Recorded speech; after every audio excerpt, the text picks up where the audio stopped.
Hari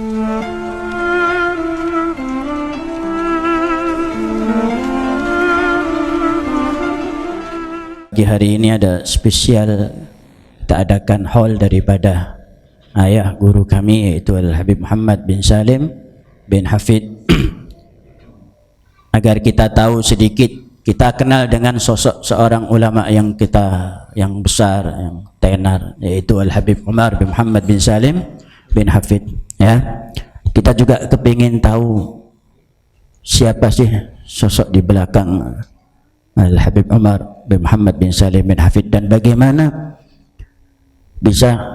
beliau bisa nyampe maqam kedudukan yang begitu besar.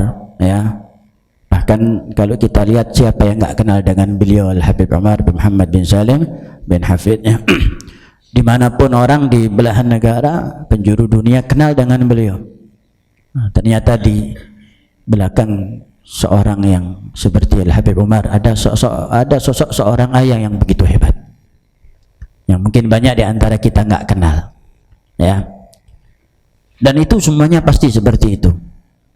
Al-Imam Al-Ghazali, di belakang Imam Ghazali ada sosok seorang ayah yang begitu hebat, ya. Ada sosok seorang ibu yang begitu hebat, maka melahirkan seseorang anak yang hebat. Ya, jadi kalau kita kepingin kita punya anak yang hebat, berarti kita harus jadi orang hebat. Ya. Yang pertama nasab beliau, yaitu Al-Habib Muhammad bin Salim. Ayah daripada Al-Habib Muhammad, yaitu Al-Habib Salim ini pernah masuk ke Indonesia, bahkan pernah bertemu dengan Al-Habib Abu Bakar bin Muhammad bin Umar Segaf. Berarti beliau pernah masuk ke Gresik, dan juga ada beberapa kali pertemuan dengan para ulama yang ada di Indonesia. Al-Habib Muhammad bin Salim bin Hafid bin Abdullah bin Abu Bakar bin Idrus bin Umar bin Idrus bin Umar bin Abu Bakar bin Idrus bin Husain bin Syekh Al-Kabir Al-Qutub Al-Syahir Fakhr Al-Wujud Syekh Abu Bakar bin Salim. Nasab beliau ini kembali ke kakek beliau yang bernama Syekh Abu Bakar bin Salim, yang biasanya setiap Muharram diadakan haulnya di Jakarta, sekaligus dengan kedatangan guru mulia Al-Habib Umar. Ya, tapi kelihatannya untuk tahun ini belum ada info sampai sekarang, wallahu alam, ya, apakah ada jadwal kedatangan beliau atau tidak. Tapi kemungkinan kalau haulnya kemungkinan masih diadakan, walaupun tidak banyak yang hadir nantinya, ya. Beliau Al-Habib Muhammad selain dikenal sebagai seorang pendidik yang ulung, beliau juga giat berdakwah. Antum paham kan, antara dakwah dengan pendidik itu ada sedikit perbedaan, ya. Kalau orang mendidik itu lebih dari, kalau orang berdakwah ya mungkin hanya sekedar mendakwahkan apa yang ia fahami, ya. Tapi kalau mendidik itu dari nol, orang itu dididik sampai benar-benar pintar, sampai benar-benar berbobot. Paham, ya? Makanya di sini disebutkan dua karakter tersebut. Beliau selain dikenal sebagai seorang pendidik yang ulung, beliau juga giat berdakwah. Ya. Menyuruh orang-orang ke jalan Allah Subhanahu wa taala dan menyebarkan ilmu syariat. Ini prinsipnya salaf. Orang-orang saleh hidup mereka cuma hanya menyebarkan ilmu, menyebarkan akhlak. Prinsipnya dalam berdakwah, beliau tak kenal menyerah. Orang dakwah itu jangan gampang nyerah. Ya, baru kita ngajak teman ke majelis, kita ditolak. Mas, males dah. Kenapa? Pernah ngajak tapi nggak mau. Jangan nyerah. Paham? Siapapun, ayo, kalau kita mungkin yang bisa ceramah, ya dakwahnya dengan ceramah. Yang nggak bisa ceramah, ajak teman, saudara, siapapun masuk ke majelis. Paham, ya? Bahkan sampai guru mulia Al-Habib Umar itu selalu mengingatkan ketika beliau datang ke Indonesia dalam berdakwah, selalu mengingatkan untuk selalu kita mengajak orang untuk masuk duduk di majelis. Satu saja kita dapatkan orang duduk di majelis itu pahalanya lebih besar daripada dunia wa ma fiha, dunia dan seisinya. Tapi ya butuh sabar. Karena ngajak orang ke majelis taklim itu enggak, ya kadang pas kebetulan ada teman yang mudah diajak, alhamdulillah. Kadang repot. Paham? Dan bukan ngajak ke majelis saja, ngajak orang sholat, kelihatan teman yang enggak sholat, diajak sholat. Paham ya? Ini prinsip orang berdakwah enggak kenal menyerah. Beliau Al-Habib Muhammad memang terkenal. Ya. Bahkan siap mengorbankan jiwa, raga dan harta untuk meraih keridhaan Allah Subhanahu wa taala. Orang dakwah itu korban. Orang dakwah, antum duduk di majelis taklim, antum duduk di majelis taklim juga korban. Korbankan waktu, ya kan? Korbankan bensin, tenaga. Mungkin yang dari jauh ya lebih banyak yang dikeluarkan bensinnya, tenaganya, waktunya. Paham ya? Kelahiran beliau Al-Habib Muhammad bin Salim bin Hafid ini dilahirkan di kota Mistah, sebuah kampung kecil di pinggiran kota Tarim pada tahun 1332 Hijriah. Sejak kecil beliau telah mendapatkan pendidikan agama dan budi pekerti dari ayahanda, yaitu Al-Habib Salim bin Hafid. Wajarlah ketika usianya tumbuh dewasa, pribadi Habib Muhammad dipenuhi budi pekerti dan sifat-sifat yang mulia. Pendidikan pertama yang diterima oleh seorang anak ya jelas pendidikan dari orang tuanya. Paham ya? Jadi ketika antum punya anak ya, maka jangan disia-siakan pendidikan dimulai pertama. Bahkan Imamul Ghazali di dalam kitab Ayyuhal Walad, dan juga di, kalau nggak salah disebutkan di mana, di kitab Ihya Ulumuddin, mendidik anak itu semenjak anak masih ada di dalam rahim. Bahkan sebelum menaruh benih di dalam rahim istri, itu kita sudah mulai menata, dari mulai makanan yang halal. Paham? Sampai seperti itu bahkan Imam Ghazali menyebutkannya, agar menjadi anak yang soleh dimulai dari situ. Bukan hanya saja pendidikan di saat ketika anak sudah lahir, atau mungkin ketika anak sudah mulai faham, diajak berbicara, baru kita ajarkan pendidikan. Enggak. Ya, makanya kalau orang tuanya suka makan haram, walaupun anaknya dididik model apa, kalau anaknya tercampuran dengan benih yang haram tadi itu, makan yang haram, repot untuk dididik. Pasti ada karakter-karakter jelek yang menempel di dalam anak tersebut. Paham ya? Selain didikan sang ayah, beliau juga belajar dengan para ulama dan habaib yang ada di Hadramut. Di antaranya yaitu Al-Habib Ali bin Abdurrahman Al-Masyhur, Al-Habib Abdullah bin Umar Syatiri. Al-Habib Abdullah bin Umar Syatiri ini ayah daripada Al-Habib Salim Asy-Syatiri, yang seorang ulama besar yang dijuluki Sultanul Ulama, rajanya ulama. Ya. Juga Al-Habib Alwi bin Abdullah bin Syihab dan banyak lagi guru-guru alim. Ya. Belajar, kita jangan ngambil dari satu guru, ngambil dari guru ini, ngambil dari guru ini, ngambil dari guru ini. Paham? Kenapa? Semuanya ada barokahnya sendiri-sendiri. Paham ya? Bahkan ini di sini disebutkan di kitab Minhatul Ilah, ini karangan daripada kakeknya Al-Habib Umar atau ayahanda daripada Al-Habib Muhammad yang kita holi pagi ini.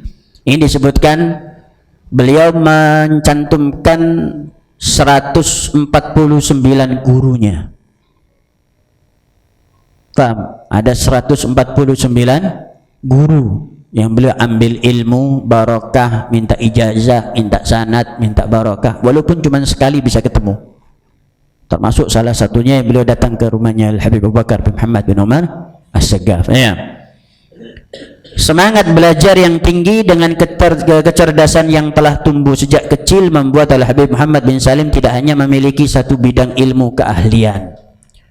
Beliau mempelajari ilmu agama hampir secara keseluruhan, meliputi segala ilmu agama seperti ilmu hadis, tafsir, fikih, usul, nahwu, balaghah, tasawuf, falak, dan yang lainnya.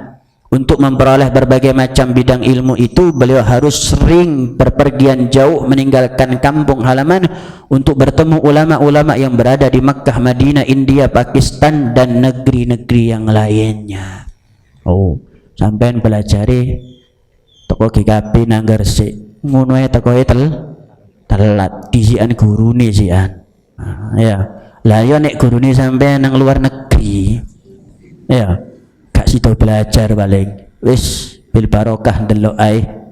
Ya, bayangkan Al Habib Muhammad belajarnya sampai ke Mekah, sampai ke Madinah. Paham ya? Menunjukkan semangat beliau dalam belajar. Jauh dengan semangat kita, jauh. Nggak ada apa-apanya kita ini nggak dibilang belajar. Hadirin, kalau pendapat mereka, kita ini dibilang apa? Hadirin, orang yang hadir majelis ilmu. Belajar, wallahu a'lam, tergantung. Kalau semangat istiqomah, mungkin derajatnya bisa naik apa? Belajar, oh tolib. Kalau males, ya mungkin tidak bisa naik. Paham ya? Bahkan sampai beliau meninggalkan kampung halamannya. Zaman dulu transportasi repot, tapi tidak mematahkan semangat beliau untuk belajar. Paham ya? Saya pernah ketemu dengan saudaranya Al Habib Anis. Al Habib Anis bin Alwi bin Ali bin Muhammad Al Habsyi, Solo. Saudara seayah, kakak beliau, yaitu Al Habib Ahmad, yang sekarang makamnya ada di samping beliau, Al Habib Anis. Habib Alwi ini dari Hadramut, ya, dari Hadramut. Dia sudah menikah, dia sudah punya anak namanya Al Habib Ahmad. Beliau datang ke Indonesia, beliau menikah, kemudian juga lahirlah seorang anak yang bernama Al Habib Anis. Al Habib Ahmad ini sudah dari kecil ditinggal sama ayahnya, itu Al Habib Alwi. Saya waktu ada di Hadramut beberapa kali kesempatan bisa bertemu dengan beliau waktu hallnya Al Habib Ali bin Muhammad Al Habsyi yang ada di Siwun. Dikasih kesempatan saat itu, saya dikasih kesempatan dengan beberapa teman untuk ikut hall dan nginep di rumahnya Al Habib Ahmad. Karena waktu itu kita sama cucunya, jadi kita nginep di situ. Beliau banyak cerita, termasuk salah satu yang masih saya ingat, semangat belajarnya. Beliau paling senang kalau didatengin thalibul ilim. Paling senang kalau dari mana? Thalibul ilim. Kalau dari Indonesia, masya Allah, dikasih, disambut. Jamuannya kayak seakan-akan menjamu orang soleh, orang-orang besar. Jamu, kita dikasih makan, dikasih sempat tidur. Padahal kita ini thalibul ilim biasa, tapi senangnya mereka. Dan nasihatnya nggak lepas dari ngasih semangat. Dulu kita belajar susah, cari pen, cari untuk nulis, repot. Antum sekarang lebih mudah. Bayangkan, sampai beliau seperti itu, ngasih semangat sama kita untuk belajar.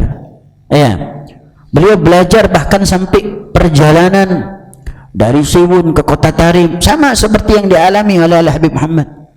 Dari tempatnya berangkat ke Kota Tarim, nggak naik motor, nggak naik mobil, jalan kaki, panas. Hadramut panas kalau sudah musim panas. Kalau sudah musim panas, panas. Belajar, tetap belajar. Ngafalkan, tetap ngafalkan. Semang waktunya, jamnya belajar, jamnya belajar. Nah, paham ya? Itu semua tidak menghalangi. Jadilah seorang sosok, seorang yang alim, allama, yaitu Al Habib Muhammad. Saking cerdasnya beliau, saya pernah dengarkan dari guru kami Al Habib Umar, beliau mengatakan dulu ayah kami yaitu Al Habib Muhammad ketika datang ke Pakistan, ya, beliau habis ngarang kitab Takmila Al-Faraid, ya. Takmila kalau nggak salah kitabnya, tentang ilmu warisan. Itu beliau datang ke Pakistan, kalau negara Pakistan atau India, dia disambut sama murid-murid beliau, pengagum beliau, dan sebagian muridnya dengar, Habib, antum ngarang kitab tentang ilmu faraid. Iya, saya ngarang. Saya minta nuskhohnya, kitabnya. Barangkali saya dah dapat, nanti kita pakai untuk pelajaran kita, untuk murid-murid kita. Kata Habib Muhammad, wah, saya nggak bawa, tapi saya hafal. Antum tulis dari mulai pertama Bismillah sampai terakhir, hafal semua kitab yang beliau tulis. Paham ya? Sampai semangatnya beliau, kecerdasan beliau, kealiman beliau. Biasanya kan yang ngarang kitab kan ya nggak mungkin hafal, jarang hafal. Ini beliau hafal dari mulai dia kalimat Bismillahirrahmanirrahim pertama sampai yang terakhir, nggak ada bedanya sama sekali. Radhiyallahu ta'ala anhu wa arda. Selepas menimba ilmu dari banyak para alim ulama dan dari berbagai negeri, beliau kembali ke kampung halamannya dan beliau mendirikan majelis ilmu. Ya, Al-Habib Muhammad bin Salim sangat memperhatikan bidang pendidikan. Beliau sangat senang sama thalibul ilm, ya, dengan sangat perhatian ya terhadap pendidikan. Besar harapannya adanya lembaga pendidikan. Lembaga pendidikan akan memberikan manfaat terbaik pada kaum muslimin dimanapun. Coba lihat ya, pondok yang sekarang banyak di banyak thalibul ilm yang kepingin masuk ke Darul Mustafa, pondok yang diasuh oleh Al-Habib Muhammad bin Salim. Ternyata itu adalah niat dari seorang ayah, yaitu Al-Habib Muhammad. Abahnya kepingin ada lembaga pendidikan saat itu, niat tersebut dilanjutkan oleh putra beliau, yaitu Al-Habib Umar, sampai sekarang yang kita tahu ya, sampai sekarang banyak daripada lulusan Hadramut yang Masya Allah barokah daripada orang-orang tarim, barokah daripada ulama, mereka bisa melanjutkan dakwahnya orang-orang soleh, paham ya, membuka majelis ilmu, dan ini adalah dari niat yang ikhlas. Nah, ini bisa kita ambil pelajaran. Niat dari sekarang, ya Rabb, saya kepingin saya punya anak hafidul Quran, saya kepingin punya anak alim alam. Antum niatkan. Nggak kena antum, kena anak antum, nggak kena anak antum, cucunya antum. Tapi niat teman, cuma niat-niat tok. Niat, tapi gak tahu toko nama majelis juga niat iku jenenge. Nek niat iku ya sampean mulai dulu dari belajar ke majelis ini, nanti terus keberkahan daripada niat yang terus antum niatkan tadi itu akan diijabahi oleh Allah Subhanahu wa taala kalau enggak kena anak antum, cucunya antum. Sayyidatuna Maryam, ya, ibu daripada Sayyidatuna Maryam, siapa namanya? Itu ibunya ketika hamil, dia kepingin dia punya anak laki-laki yang meneruskan memegang Masjidil Aqsa. Kepinginnya seperti itu. Niat kepingin punya anak laki-laki, tapi subhanallah yang lahir perempuan, Sayyidatuna Maryam. Tapi apa hikmahnya? Sayyidatuna Maryam melahirkan siapa? Nabi Isa alaihi salam, kena cucunya. Tapi dari mana? Dari niat yang baik. Dari niat yang Al-Habib Muhammad sama, dia niatkan kepingin ada lembaga yang bisa menampung semua thalibul ilm dari seluruh penjuru dunia. Datanglah, subhanallah, niat tersebut diijabahi oleh Allah Ta'ala, dan anak beliau, putra beliau yang bernama Al-Habib Umar mendirikan lembaga pendidikan yang sampai sekarang dari mana? Dari luar negeri, ya, dari Eropa, dari India, dari manapun ngambil ilmu dari lembaga tersebut, dan itu adalah niat daripada Al-Habib. Antum niat dari sekarang. Yang belum nikah niat dari sekarang yang baik. Yang sudah nikah niat dari sekarang yang baik. Insya Allah diijabahi oleh Allah Subhanahu wa Ta'ala. Jangan kecil hati. Habib, saya bukan keturunan garis dari kiai atau ulama atau habib. Jangan kecil hati. Ada satu nasihat dari satu kiai yang besar, dia mengatakan, kalau antum nggak punya nasab, bikin nasab yang baik.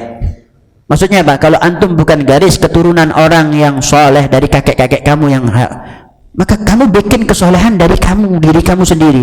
Bikin kamu soleh, bikin anak kamu soleh, dan jadi punya keturunan yang soleh. Jadi jangan merasa, oh kita bukan keturunan ulama, kita biasa-biasa baik. Jangan. Paham ya? Maka wajarlah bila medan dakwah yang beliau kembangkan tidak hanya di sekitar Hadramut, tapi juga ke Makkah, Madinah, dan negeri-negeri terdekat seperti Afrika, Pakistan, dan lain-lainnya. Agar lebih menyebar luas, beliau tidak saja berdakwah secara lisan, tapi juga bil galam, yaitu ngarang kitab. Ya, dengan mengarang kitab Takmilatuz Zubat Al-Hadith fil Faraid, tadi ini yang saya sebutkan ya. dan juga Al-Miftah, ada beberapa karangan beliau yang karena ketinggian ilmunya beliau dipilih sebagai mufti Kota Tarim, mufti raja, ketuanya mufti Kota Tarim. Ya, zaman sekarang kan gampang orang yang mau fatwa, padahal tidak ngerti hukum, tidak ngerti apa, ada kejadian ada apa langsung dia mengeluarkan fatwa. Sekalipun sudah menjadi orang alim, Al Habib Muhammad dikenal sangat menghormati guru-gurunya, memperhatikan segala perintah dan mengutamakan hak-hak mereka ketika masih hidup maupun sudah wafat. Ini loh titik keberkahan yang beliau dapatkan, hormat karo guru walaupun sudah alim. Zaman saiki murid wis gak alim mokong karepe dhewe menek, paham, lebih oleh barokah teko guru, paham ya. Supaya Habib Muhammad ini dikenal dan sangat menghormati guru walaupun dia sudah sekelas ulama. Guru itu tidak ada mantan dek, ono ndak mantan guru, ono mantan orang tua, tidak ada. Guru orang tua itu tidak ada mantan. Berarti apa? Sebesar apapun kita nantinya, sealim apapun kita nantinya, sehebat apapun kita harus cium tangan kepada guru kita. Paham ya? Dan mengutamakan hak-hak mereka ketika masih hidup maupun sudah wafat. Beliau juga selalu berbakti dan patuh terhadap orang tua, berbuat baik terhadap keluarga, memiliki sifat sabar, selalu memberi maaf, dan apabila dimusuhi akan balas dengan kebaikan. Beliau balas dengan kebaikan, selalu tunduk dan khusyuk kepada Allah Ta'ala, sangat tawadhu, tidak mengumbar kegembiraan dengan hal-hal bersifat duniawi. Ya, segala tingkah laku terpuji terkumpul dalam kepribadian Al Habib Muhammad bin Salim bin Hafid. Al Habib Muhammad bin Salim bin Hafid menghabiskan waktunya dengan bermacam-macam ibadah dan mendekatkan diri kepada Allah Ta'ala. Beliau tidak pernah meninggalkan ibadah malam hari. Kebin dadi wali sembahyang tengah wengi, tapi nek gak sembahyang tengah wengi terus bareng ngono berhayal kepengin dadi wali, sampean dibujuki karo setan. Ya. Jadi wajib sholat tengah malam itu hukumnya apa? Wajib. Aktivitasnya dipenuhi dengan membaca Al-Quran, berzikir, mengajar, menulis, ziarah, memberi fatwa ilmu dan menolong sesama. Bahkan pernah dalam satu hari beliau hadir dalam majelis 16 kali. Sehari berapa? 16. Sampai setino beda. Seminggu sepisan, Beb. Iku nek sempet, Beb. Seminggu sepisan. Iku nek sempet, nek gak sempet ya maaf no ya. Jadi guru zaman sekarang harus lebih sabar daripada guru zaman dulu. Karena apa? Muridnya lebih repot. Zaman biyen murid sing sabar karo cobaane guru, kate belajar nang ngarep disiram banyu dhisik. Mulin ndak iki? Disiram banyu duduk tadi muka no lawang disiram banyu. Mulin ndak iki? Tetep anteng. Al Habib Ahmad bin Zain Al Habsyi yang dijuluki sebagai Imam Syafi'i di zamannya, yang ngasih julukan gurunya, gak wani buka lawangi gurune, ngenteni demprok nang undak-undakane omahe Al Imam Haddad lungguh sik saking kepingine belajar. Alhamdulillah sampean belajar ono AC, karpetan, ono plus kopi meneh, kadang sik kadang ono jajah ngene, kadang sik mualas belajare. Paham ya? 16 majelis beliau hadiri. 16 loh, ini dibacakan tujuannya apa? Biar kita introspeksi diri kita. Jangan merasa kayak hadir majelis taklim wis ngerasa paling alim dewi. Paham ya? Nah, ada apa-apanya kita ini ya. Semangat belajar hadir majelisnya ya.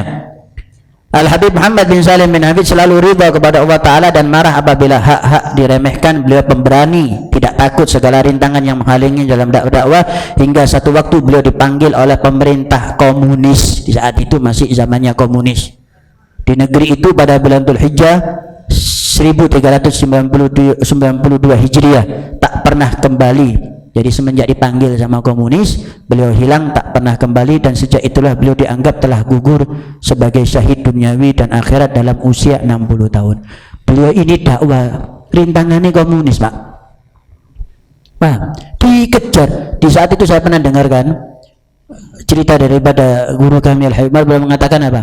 Tidak ada satu ulama yang berani ngajar di zaman itu kecuali Al-Habib Muhammad. Sudah diperingatkan sama komunis, jangan keluar dari rumah, jangan ngajar. Tetap Al-Habib Muhammad keluar dari rumahnya bawa kitab ngajar.